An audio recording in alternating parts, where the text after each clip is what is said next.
The next interview is with Lisa, a young girl 11 years old. Her parents started using timeout when she was 4 years old. Lisa tells Dr. Clark how she tries to rebel against timeout and how her parents handle her resistance to timeout. Listen to Lisa describe how she feels about timeout and whether or not she will use timeout someday when she becomes a parent. Also notice which steps Lisa's parents correctly follow when using timeout and which timeout mistakes they are making. Lisa and her parents gave permission for this interview to be recorded and played for other parents. Let's listen to Dr. Clark's interview with Lisa. Now, what kinds of discipline do your parents use at home with you? Well, they use timeout. That's one of them. What's another thing that they do? Well, sometimes they yell. Yep. Yeah. Scold? Mm-hmm. And what about a spanking or a smack on the rear end? They sometimes do that, but they usually don't. They almost never do. Uh-huh. So it's a kind of yelling and scolding and timeout. Is that right? Now tell me about timeout. How does timeout work? When you get in trouble and you go to timeout, what happens? Well, I just stay in there for about 15 to 20 minutes. Mm-hmm. And when I come out, I feel a lot better. Well, sometimes I do. Sometimes I feel more mad. Mm-hmm. Now, where is timeout? It's been in my room. First it was in the bathroom. Mm-hmm. But I've been going to my room lately, but I can't do anything in my room. I can't watch TV or call somebody. Well, do you have a phone in your room? Mm-hmm. Well, how do they know if you're watching TV or you're using your phone if you have timeout in your room? Well, they're usually around there, so they know. They check up on you then? And if they're not there, then they put me in the bathroom, if they're not around. Okay, so, but how come they use your room rather than the bathroom? Sometimes I don't know. They just tell me different things sometimes. I really don't know. You should ask them that. Okay, I'll do that. Now, do you use the timer? Do your parents use the timer? Well, they usually use the microwave now. The microwave timer. Mm-hmm. Can you hear it when it rings? Mm-hmm. And sometimes they use them both.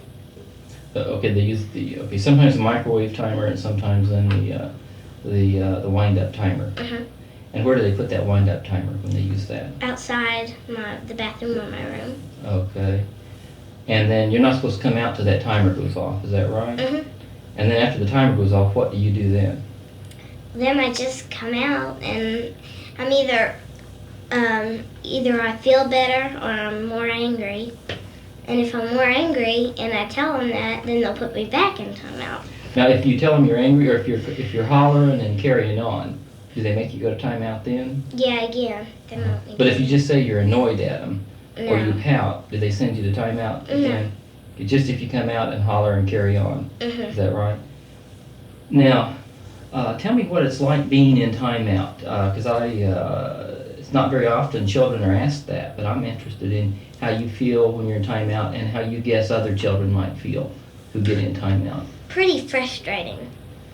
And I get real angry. I don't like it. Because there's nothing to do and you're mad at your parents. And it's boring. I don't like it. Uh-huh. Now, if you're in there in timeout, I think all kids want to know how they can get their parents to stop using timeout or to let them out of timeout. Don't you think kids are interested in that? Yeah. Okay, what are some things that you've probably done that, haven't you? Try to get them to stop using timeout? Yeah. You tell me some things that you've done.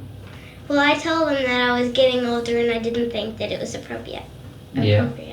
Because I thought it was so childish to put me in there. I told them that, but they still didn't stop. Uh-huh, so you used reason with them and told them that you're too old for it.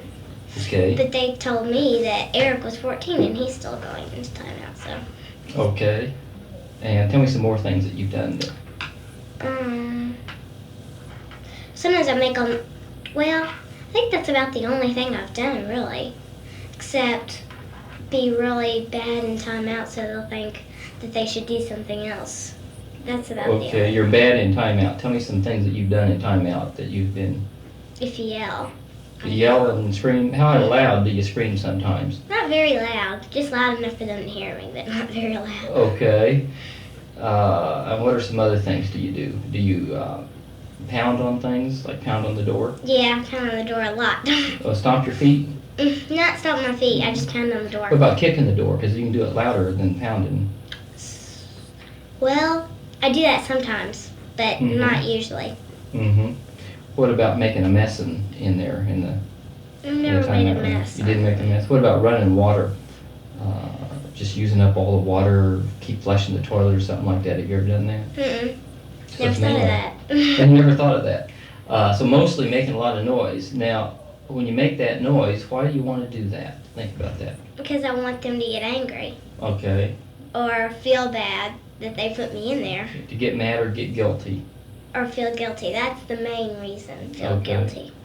So, can you get them to talk to you sometimes if you make a lot of noise in time? Yeah, I can get them to talk to me a lot. My dad mostly, but my mom will say, don't talk to him. You know. Your mother, you can hear your mother tell your dad not to talk to you. Yeah, my mom never talks to me, but I can get my dad to talk to me sometimes. Okay, and if you holler a lot? Yeah. But what happens if just your mother is there? Do you ever holler a lot then and thinking that you might be able to get her to talk to you? Yeah, but she usually doesn't. Now why would you or another child want their parent to talk to them if they're in timeout? Well, just to get attention, I guess. What about to be less bored? Yeah, I guess so. And then you think there's a chance you might be able to talk them into not using timeout anymore? Yeah. If you make them miserable enough? Mm-hmm. Does timeout help you to improve your behavior, you think? Or help you to make changes that your parents want you to make? It improves my behavior, I think. Because if they yell at you, then you'll get a lot more upset than if you just go in timeout, because they don't hurt your feelings or anything. Timeout doesn't hurt your feelings so much, but if you get scolded and yelled at, yeah, that hurts your feelings. What's the more advantages of timeout? Well, advantages. There's not many advantages. You can't think of many advantages. Huh? No, it just unless you have some toys in there that unless you have what, toys? Like. You've taken some toys in timeout, haven't you? Do your parents let you take toys in there? Well, they didn't find out. When they found out, they took them out. Okay, you put them in there before they sent you to timeout, knowing that maybe sometime the next day or two they might send you to timeout, so you stashed them in there, is that right? That's one way to fill up the time if they don't find out about it.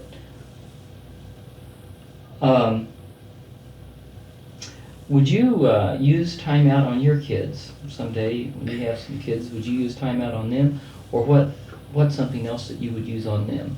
I'd probably use timeout on them, and if I didn't, then I might. I don't think I'd ever give them a spanking because I know how much that hurts. But I think that I might yell at them a couple of times. That's what my mom does. But I think I'd mostly use timeout on them because it's better, I think. Even though I don't like it. It's better. It doesn't hurt the child physically. And emotionally. And it doesn't hurt their feelings so bad. Right. But you think usually it helps you to feel better after timeout's over with, and it doesn't hurt your feelings so bad if they use timeout rather than scold you a lot or spank you. And do you feel things get back to normal a little faster in the house? Yeah. People start feeling better about each other after you get punished using timeout? Yeah, because usually when I come out, I pout a lot. And then I get tired because nobody pays attention to me. I get tired of it. I mean, if you're in timeout and you come out and you pout, and they just ignore your pouting, is that right? And they talk to me and everything. They just pretend like you're not pouting, and then you get tired of pouting. Yeah. And give that up.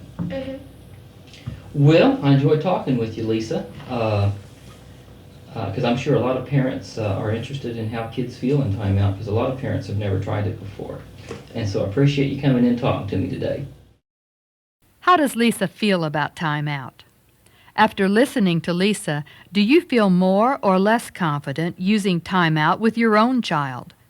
Which mistakes are Lisa's parents making with timeout? About Lisa's behavior in timeout and her feelings toward timeout and her parents. If you're listening with others, share your reactions with them.